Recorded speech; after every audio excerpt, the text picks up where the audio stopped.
You are listening to Meet to the Thriller Author, the podcast where I interview writers of mysteries, thrillers, and suspense books. I'm your host, Alan Peterson, and this is episode number 175. In this episode of the podcast, you'll be meeting Yasmin Angoe, a first-generation Ghanaian American living in South Carolina. Her debut novel, Her Name is Night, is a smash debut novel featuring an elite assassin heroine on a mission to topple a human trafficking ring and avenge her family. A quick reminder before we get to the interview to please check out thrillingreads.com/links. You'll find all my links there, places to rate and review this podcast, access to the show notes for this interview, and a whole lot more. So check out thrillingreads.com/links. All right, here is my interview with Yasmin Angoe.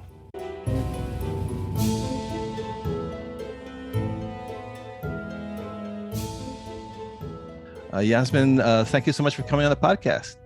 Thank you for having me. So exciting. It's your debut novel, right? Yes, it is. Oh, so you got the jitters. Is it what you expected? How's it going so far?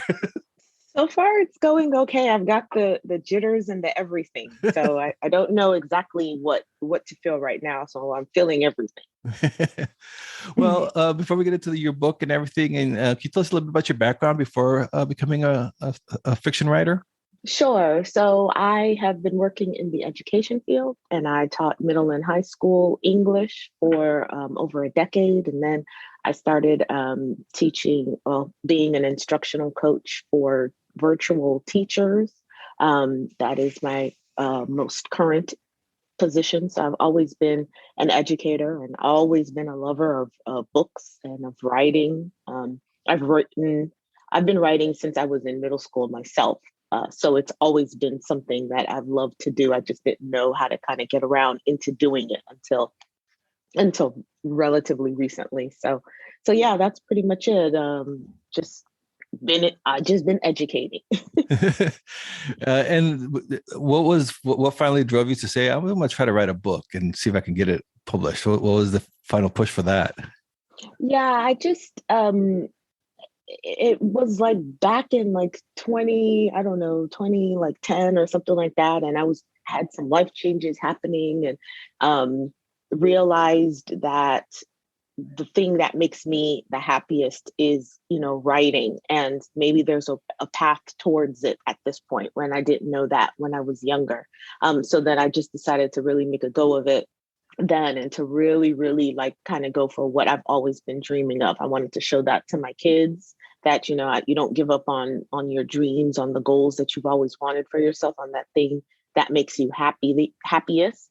And so I just took it up then and started revising some work, and then eventually started writing this one a few years later. It's always been tinkering in my mind. I just didn't know how I was going to push it through. And so, yeah, that's pretty much how it really started when I decided to go back and really make a go of it this time around. And then you go through the whole process of querying for an agent and getting those rejections and all that fun stuff. Yes, all that fun, not fun stuff. Yes. I have received more rejections than I could even count.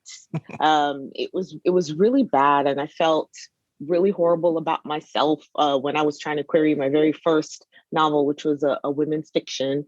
And then when I, was querying this one, I, was still getting rejections, even though I was like, this one is like, it's got everything in it. Come on, why wouldn't anybody want it? And, people were telling me no, but I didn't know exactly why they were telling me no. There was no concrete reason. Everybody was like, oh, your story is great. Your writing style is wonderful. You're a wonderful storyteller. Yeah, but, no, not a right fit or whatever. I'm like, okay. So I really didn't have anything to go off on, to fix at that time. And there came a point. So I started querying in 2020 for this book, January of 2020, because I said, I'm going to start a fresh new year querying this book. I'm going to, try to really, really land an agent, another agent, and then, land a book deal. And like I said, everyone was telling me no for several months. And eventually I really started thinking, that I was going to quit. And I was like, maybe everybody's right and I'm wrong, and there's something, and maybe I've been lying to myself all this time.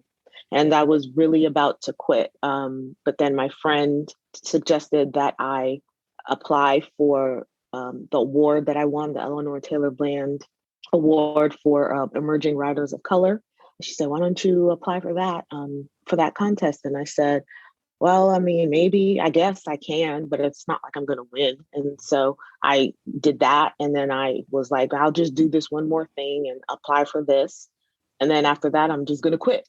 But before I had a chance to quit, then I got a notification, well, an email from an agent who was interested in talking to me. And I was like, what? I can't believe someone wants to talk to me about my book. Are we sure? And so that's really how it all started for me. I got the agent, and then I got the award, and the rest is history, I guess. Wow, so it's incredible. All those rejections and everything, and then everything just All kind of those fall into place. just fell into exactly, right. So Yeah, and I was like, oh, like the big debut now and everything, and it's like nobody knows all the struggles that you had to go through to get there. right. There were a lot of tears and a lot of doubt. There's still a lot of doubt. You know what I mean? Because Yeah. after so many people telling you no, when you finally get the yes, you still are like, but are you sure? Like, because there was so much, Yeah. rejection and stuff like that. You just always think that somebody is going to reject, and it's going to be something. So that's what I'm dealing with now, is like, I really cannot believe that it finally was a yes, and then all this stuff like transpired after it. Yeah, I've interviewed over almost 200 authors now, and just about all of them, no matter how this level of success, every new book is all that doubt and all that I'm an imposter and all that stuff that comes with it. Yeah. And so I think it was so cool too now about your book. Her Name is Night, and we'll get into it a little bit, but I really love it because it's set in with very much with your culture, the from Ghana, and that your heritage. How was that? So was that very important for you when you started to write this, that you wanted to incorporate that and write a really cool thriller but incorporate your background and your heritage? Oh yeah, it was one of the most important things, and that's why it took me so long to finally, write it, because I really had to make that decision of, I'm really going to go there, with my culture. I want to highlight this culture that I've always lived in but never quite appreciated, and so I want to appreciate it now, and I want to see it in ways that I've never seen it before. And I am a lover, a connoisseur of, everything action, thrillers, horrors, mystery, suspense, all of that stuff is what I read and what I watch on TV and in the movies and things like that. But I never saw someone who looked like me or someone who was from the areas that I was from in those spaces that you see, the common people who are in it. Doing all those really cool things like Jason Bourne and Ethan Hunt from Mission Impossible and Jack Reacher and all of those. And so I wanted to see that. I was like, why can't I have, a woman, a Ghanaian woman at that, be in this same space and do all those things and also add some extra stuff that, she's got to deal with.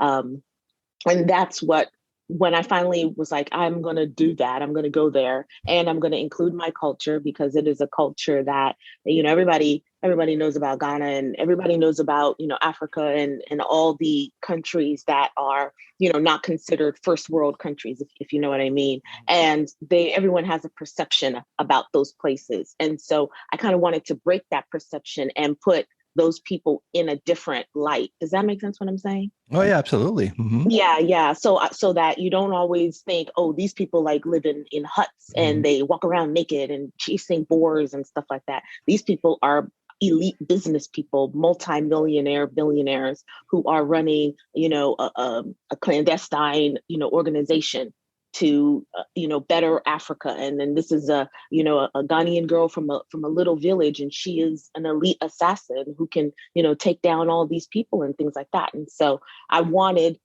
to put those people, like my people, in those different spaces, so that the reader and whomever else sees it and then hopefully watches it can see those people and people who are not like them in these really cool spaces. Yeah, I think I was reading one of your essays, and you had written that it's a thriller, but at its core, it's a story about family. And I think that just applies to everybody, right? I mean, I think that's what makes it so good. You get the thriller, but then you have the characters and and all that, and the new culture to discover for someone like me who's not familiar with West African culture, like like you said, aside from what you see in the way it's displayed in the media. So it's really interesting. I love international thrillers, and learning about different countries and cultures is really cool. So that was a nice, a really nice departure for this thriller. But so let's talk about so you got the idea to write this thriller. So you said you were a fan. You were a fan of thrillers as a reader before you started to write this one. Yeah, like that, and that's what I still watch and read voraciously now. I love James Patterson is someone that I grew up with. John Grisham, and for James Patterson, his books, I was just tearing them up. And then when I was first introduced to the Alex Cross series, which was to me the first time that I saw an African American man in a position of power, in that is his lead character. That's really where I was like, okay, so it is something that can happen, and a white guy is doing it, so I know I can do it, and all this other stuff, and it can be accepted because Alex Cross is huge. So I just read those, and Stephen King, because I love horror. So I also read women's fiction too, Terry McMillion and Beverly Jenkins and Toni Morrison and all of those books I've read. I read the gamut. It just depends on what my mood is. But the thing that really thrills me and gets me pumped up and going are these thrillers, these action-packed Jack Ryan kind of things, because I just find them so enjoyable. But I also like, in a women's fiction or general fiction, like the deep journey that a character goes through, the wonderings, the thematic stuff. I like those too. So I just wanted to marry the two genres, and the things that make each genre special. I kind of wanted to marry the two. Can you tell us a little bit about the plot for Her Name Is Night, what it's about, and talk a little bit about the Nina Knight character? The plot of the book is that it is told in dual timeline. So it's before chapters are Anine Asim, who is 14 years old, and she lives in her village in Ghana with her dad and her brothers, and her dad is the chieftain of the village. So he runs the village and everything. And it's a beautiful, idyllic village that is nestled in the mountains of Aburi in Ghana. And what happens is a band of horrible men just come in, and they totally raze the whole entire village. And because they asked her father to do something and he refused, and so they just killed everyone and really inflicted some harm and trauma on Anine. And then so she gets sold into human trafficking from that, and then goes on this journey of survival. She's one of the only people, or if not the only person, that survives in this village. And so she goes on this journey basically of survival, of getting away from these people who have taken her, and who have also taken her power and her identity and her sense of self and her family. Because remember, it is a book about family, a book about daughters and dads. And so in the present day, so it goes back and forth between her past and her present. In the present day, she has become an assassin for this business conglomerate called the African Tribal Council.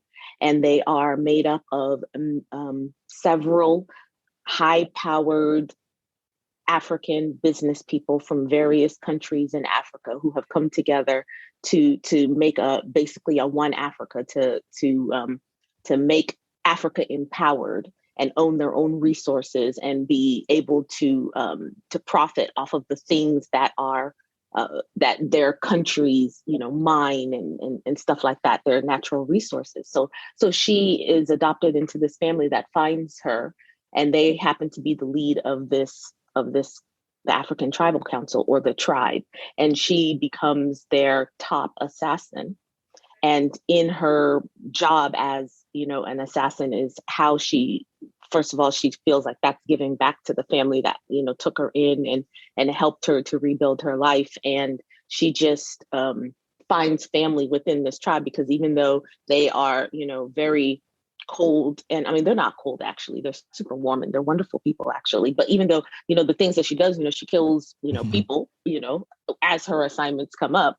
But they are actually a really great family, and they take her in and they show her a life that she thought she would never have again.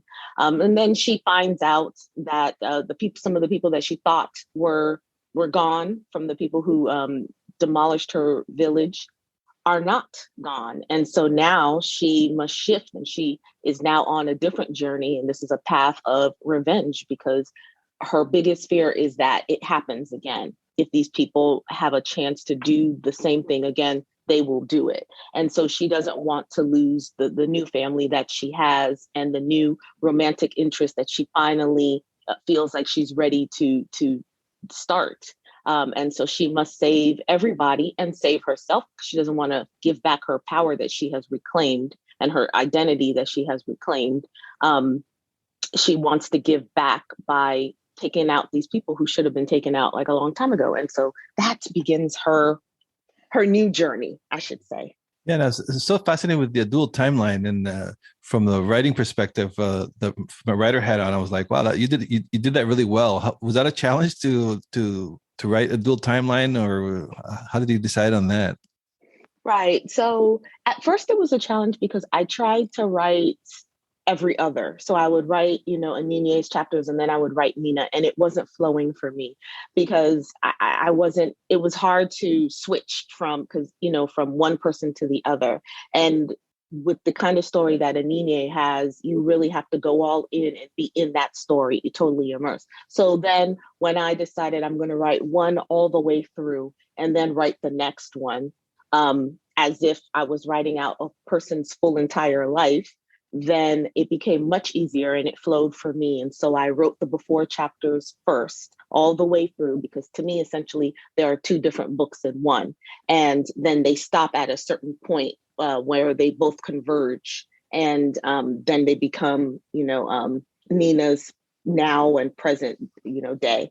But it wasn't hard after I went ahead and did that. And I really appreciated how deep I could go when I was able to focus fully on one and then the other. And then it was easy to write Nina's parts, because I had been through all that emotion as a Nina, right? And so as I'm writing Nina, I'm able to, as if Nina is me, I'm able to reflect on the things that Nina went through, and why Nina is making some of these choices, and why Nina is feeling these things, because of the journey that I've already taken with Nina. Yeah, that's really cool. So that's a great. So you were like writing two books at one time. Mm-hmm. Yeah. Yes. So it ended up being a very, very big book. So a lot of parts were cut out, because I was like, I'm just going to go out. It's two books. If I want to be true to the character, and I want to be true to the reader, because I really hate a book that it doesn't feel like you really got a good gist of who the character was, and you don't understand their motivations and why they do things. And so I wanted to make sure that I spent really good time with each of those two characters, because she is essentially two people, like she's split in half, right? Mhm. And I wanted to do that. And so that meant writing the whole thing through as if it was just this one book, and then doing it again with the other one, and then merging the two. Yeah, and I was reading on your bio that you've done some freelance developmental editing work, so you really had to put that hat on there. And I love what you said. We as writers, we need to be able to cut stuff out, right? Can't really get Mm-hmm. to. How does that work? How do you decide? Okay, no, this has to go, even though I like the prose. Yeah, well, it's hard for me to decide for myself. So Yeah. thank goodness that, I have a development editor for me, because I do understand, that it is super hard to cut your things personally. And so what I do, I actually take all the pressure off of me. I write everything, and then I tell them, okay, go ahead and tell me what you think needs to be taken out. And I'm not going to say anything, just go ahead and do it. And they give their suggestions, and for the most part I'm like, okay, I can see that, because you want to clean this up. If it's something that I feel like absolutely has to be in there, then I'd keep it in. But for the most part, like, my developmental editor has been spot on about like the things that she felt like needed to be cut out. And I think you have to be open to receiving that kind of feedback and knowing that you are so close and personal to this thing that you might not, want to separate yourself from certain parts, but maybe that is what is needed. And so you have to really listen to the outside factors that you trust, of course, to tell you, hey, for real, like this needs to be out because this is the reason why, and then kind of go with that. I'm not saying to listen to everything that people say, because sometimes they could be wrong, but I'm saying to just be open to feedback, to receiving it, because ultimately you want people to read your book and you want to give your readers the best possible product that they can have. Yeah, it's like taking your car to a mechanic and then arguing with mechanic's suggestions. Yes, exactly. Right. Like, what are we doing here? Like, Yeah. dude, I'm sorry. Like, let's do it or not. What is it going to be? Yeah, you and the publisher's Thomas and Mercer, right? That's your publisher. Yes. Yeah, their books the last few years has just been fantastic. So it's yeah. So that's gonna been really impressed with the books they've been publishing. And so what's your writing process like? Do you outline or do you write by the seat of your pants or? How could you ask me, Alan, if I outline? The nerve. I No, know, I'm just I know, yeah, especially the developmental editor. I'm not.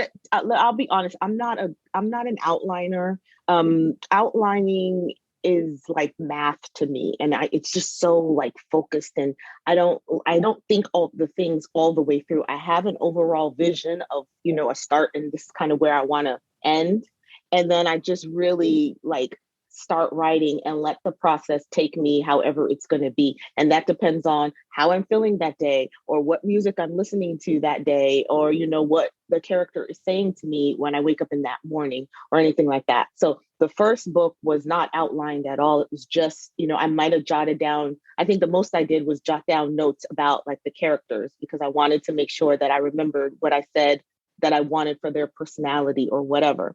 And then after that, I just wrote. And then after I wrote, then I went back and then I listed all the main. So I guess, I don't know what it is when you maybe kind of do an outline after the fact, because I just listed in one sentence what were the main events that happened in the story, just to kind of make sure that I was, that I kept myself straight. And then I went back and revised and things like that. So I really dislike outlining. And even like synopsis, I'll write that out if I have to, but chances are it's going to change. Mm-hmm. And so for the second book, because I had to write the second book, I needed to do an outline and a synopsis. And I must have spent months trying to figure out what is this outline because it felt so unnatural to me. And I turned it in and everything. Now, whether or not the outline that I turned in looks like the book that I also turned in, probably not, because I have this outline, but I kind of really went with whatever I was feeling again. So that's pretty much how I write. Yeah, I've heard a lot about that. What do they call like reverse outlining? Basically, like after you're done, you go back and kind of like reverse engineer it. yeah, because then it helps me pick up like the spots that I missed. You know what I mean? So it's good for me for back checking, but not good for me to do like initially. Hey, let me do this and follow this. I just don't like it. I don't like maps. I've never used road maps when I'm driving. So I just like to just fly by the seat of my pants. Yeah, I figured out as you go, discover the world. Yes, exactly. And what do you use to write? Do you use Word or you use another different software program? So initially I started using Word and then I found out about Scrivener. Mm-hmm. And so I use Scrivener for my zero draft, first draft writing because I don't, one other thing that I don't do is I don't write linear. So I'll write, whatever happens to be what I'm feeling at the moment and whatever scene comes to me, I'll write that scene. So I write in scenes and things like that. And Scrivener is easiest to do that in. I can't do that in Word because then it's a whole lot of like scrolling up and all that other mess that I don't want to get into. So Scrivener makes it so much easier for me to write in my different scenes and I can title them. And it also makes it easy for me to then go back after I've written the whole thing and outline what I've written so that I can make sure everything shores up with what I was envisioning in my head. So I really, really love Scrivener. And then after I write that, that whole draft, then I will edit it and revise it and stuff in Word so that I can track the changes better. Mm-hmm. Yeah, that is, and I'm assuming the editors and everybody else uses Word too. So yeah, Yeah. yeah, Mm-hmm. yeah. I like Scrivener as well too, because you can just drag the scenes and the chapters around, makes it so much easier. Mm-hmm. So much easier.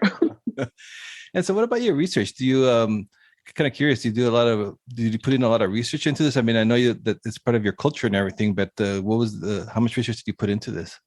Yeah, so I put in quite a bit of research, and I don't only do research at the beginning, I do research all throughout. So, like, yes, culturally, I had, my own experiences to pull from. And then I also asked my mom, because that's where she's from, a lot of questions, especially with the language and things like that. So she was one that that I leaned on a lot in terms of the cultural aspects. And then I have a friend who's in law enforcement. So I asked him about weapons and, how to hold, guns and certain things like that. And here in South Carolina, everybody likes a gun. So, that's, common conversation. My sisters, both of them are nurses, so they could give me some medical advice on, whenever someone was wounded or had some medical needs in the book. So I could ask about that. And then I have a friend who has done many years with martial arts. So I would ask her about fighting techniques and things like that. She would talk to me about it. And then I would go online and research these things that she told me, watch a lot of YouTube about how things are. Like Krav Maga is something that Nina uses a lot in her story, or that's what she learned when she was, training and things like that. So I was watching all those videos and, those were so fascinating, and a lot of movies, and then, true life kind of things that are on TV. So I kind of looked everywhere for the things that I needed, just depended on what it was. And then I would craft it. And I would even, at some points, especially when I'm writing, fighting scenes and things like that, I would even write it and then I would try to reenact it myself, some of the moves, and to make sure that it made sense as I'm, you know what I mean? Like, how do I want to write this? So I'm doing this and I'm moving my hand like this. And so how do I write that? And I mean, there's been sometimes when some of my family members would walk by and they would see me in mid motion doing something. And they're like, what are you doing? And I'm like, this is research. And they would just look at me like, I've lost my mind, and then just walk off. So that's what they're used to now, is like, okay, she's writing or she's doing something. If they see me like kind of moving, I act out scenes that I'm writing. Yes, people, that's what I do. So your husband must have been a little worried sometimes walking by. I'm like in mid like karate chop, and he's like, yeah. Like, sorry, whatever. Yeah, exactly. This is research. I'm on the job. I'm on the job. Okay. Now, you mentioned earlier that you started querying in January of 2020, and of course, we all know how the world has changed since then. How did the pandemic affect that whole process? I'm just kind of curious how that all went down. Well, I think that's a good question. It affected the process. Let me think, because I've queried before that too for other books, and how was that different? I think more people since people were home, they had more time to read, their queries faster, and reject me faster than they were doing before. So I think that's what it was. And then that coupled with we had the Black Lives Matter movement going on during that time, a lot of things happening during that time. And so that also helped, people were a little bit more aware, wanted different kind of stories. And so I think all of that took a place in getting me where I am right now. But most especially because more people were home, and therefore they had the time, longer amounts of time to do more reading and to really kind of pushed through their slush pile. I think that's what maybe moved it along. And then it was just really, a perfect storm that everything kind of fell to place, like boom, boom, boom, right after each other. But honestly, it was a long time coming prior to that. So I might have started in January 2020 for this particular book, but I still had like over 100 rejections. And I had a whole nother book prior to that I had a bazillion rejections. And so I've been through the querying process, a good bouts 3 times. And so this is something that finally stuck. Yeah. And are you planning to address the pandemic and COVID in future books, or what's your take on that for writing fiction? Yeah, probably not so much, because I'm like, so we've lived it and we're living it, and it's still like very fresh and new. And I'm the kind of person, if I'm reading something, I really like to get away from what is going on in my real life. That's why I read books and I watch movies and all this other stuff, to kind of get away with what's going on day to day. And not to say that the pandemic shouldn't be discussed. Of course it should, and anyone should write about it if they want. But me, Yasmin, personally, I want to write about something other than that. And so my worlds will probably not have that. If I do mention it, it's like, it would be something super minor, small, if that. I want them to be in a whole different world where, they can just be free to enjoy whatever's going on in that world at that moment. Yeah, and this is going to be a series, right? The second book is coming out next year. Yes, that's what they tell me. That's exciting. How's number 2 going? So that's a good question. Number 2 is done on my part, but it's with the editors. And so I don't know how it's going, because I don't know what they think about it yet. They haven't told me. I think they're waiting until after launch. And I don't know if that's a good thing or a bad thing, but I appreciate that they're waiting, because I'm a little distracted right now with like launch and stuff. And so if they have a lot of changes, which I know that they will, because I did send them a hot mess, I can admit to that. But I enjoyed writing it. I think it's a really, I think it's good. And I think that it's another level of Nina and the new crew and tribe that she has. Like, it's just another addition to, now that we know these people, now we're going to see them in action, and we're going to see them do what they do. You know what I mean? And I had fun with that. And so I hope that, that the readers will also enjoy that and enjoy seeing more of the people that they love, in a little deeper dive into the tribe, because I find the tribe amazing, which really sounds weird because I'm the one who made it up, but I still find them amazing. I'm like, man, this tribe is really cool. I want to know more about them. And then I'm like, but Yasmin, you're the one who wrote them, so you have to be the one to say what it is about them. So I got to do that. But so I'm just waiting to hear back from them and see what they got to say, and then we'll go from there. Yeah, I thought it was so cool too. I didn't realize, like like you're saying, like in a tribe, like the chief is kind of like the king. So kind of like, I didn't realize. I mean, I know they were like in charge, but I didn't realize it was like royalty kind of from tribe to tribe. So that's pretty fascinating. Yeah. Yeah, and then I also saw that it's been picked up for a television series, right? Oh, that's exciting. Another thing that I was like, what the hell? How did that happen? That must have been surreal. Yeah, like when it rains, it pours. Like, it was literally boom, boom, boom. And that one was a real shock, because we weren't ready for that. And we hadn't even discussed that yet, when my agent, and I'll never forget, I was taking a nap, and my agent like suddenly called me, and I'm like, oh my gosh, what's wrong? Because, she never calls me with bad news, but she just called out of the blue, and she was like, you didn't check your messages or your email? And I'm like, no, I was taking a nap.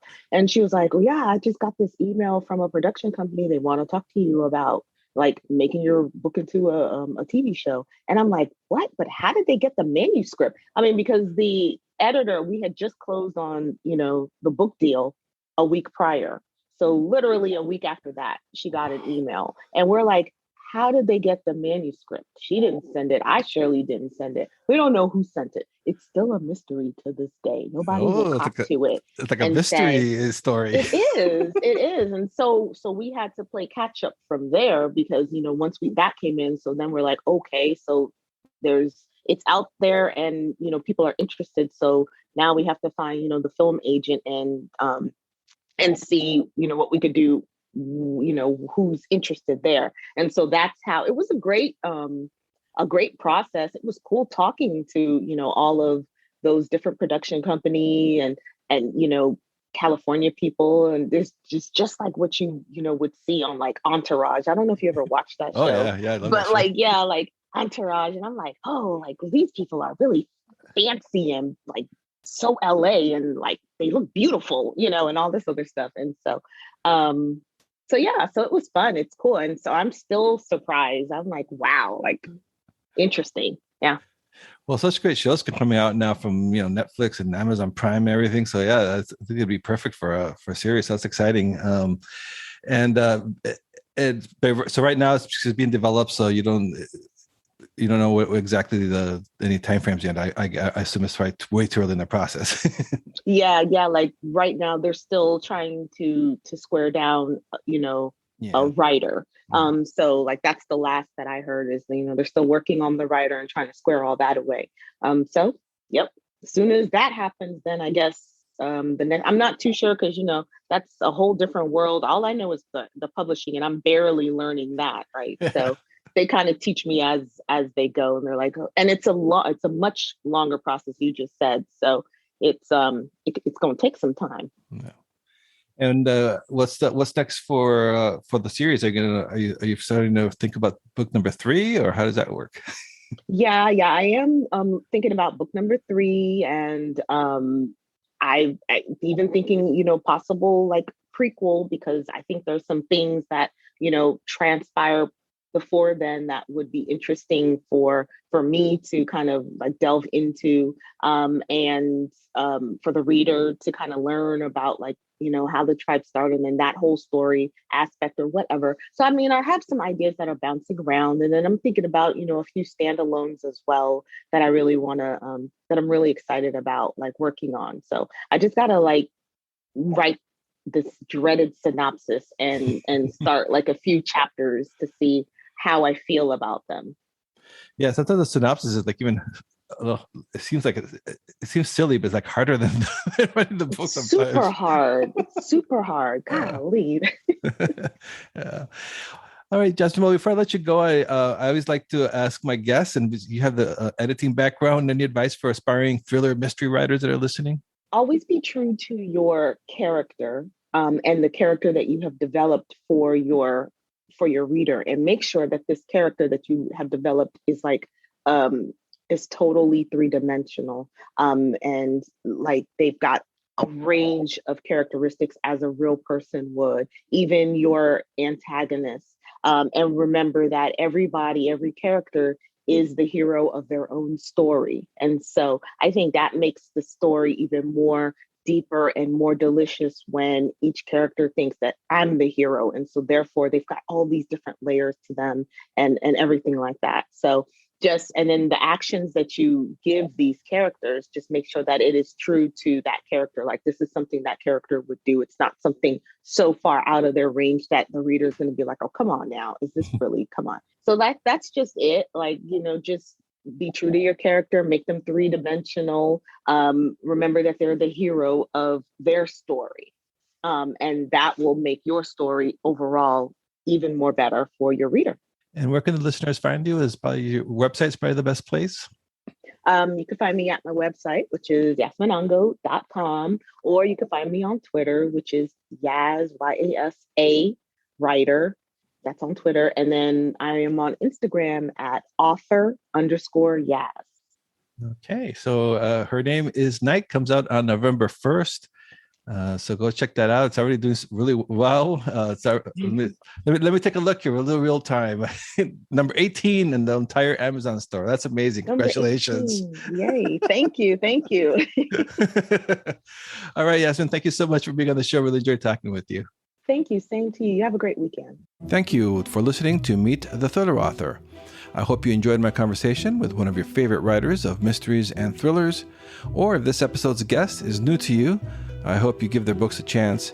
Helping listeners discover new authors and books is one of the coolest outcomes of doing this podcast. As always, you can head over to thrillerauthors.com to sign up to my Thrilling Reads email list. That way you won't miss out on any great deals in thriller and mystery books. You can also check out all the links and resources in the show notes for this episode over at thrillerauthors.com. And also please do subscribe to this podcast if you haven't done so already, and leave a rating and review wherever it is that you're listening to this show. If you have done that already, I thank you. I really do appreciate your support. For my other links to my author website, social media haunts, and more, check out thrillingreads.com/links. All my links will be on that page. So that's it for this episode. See you next time, and stay safe out there.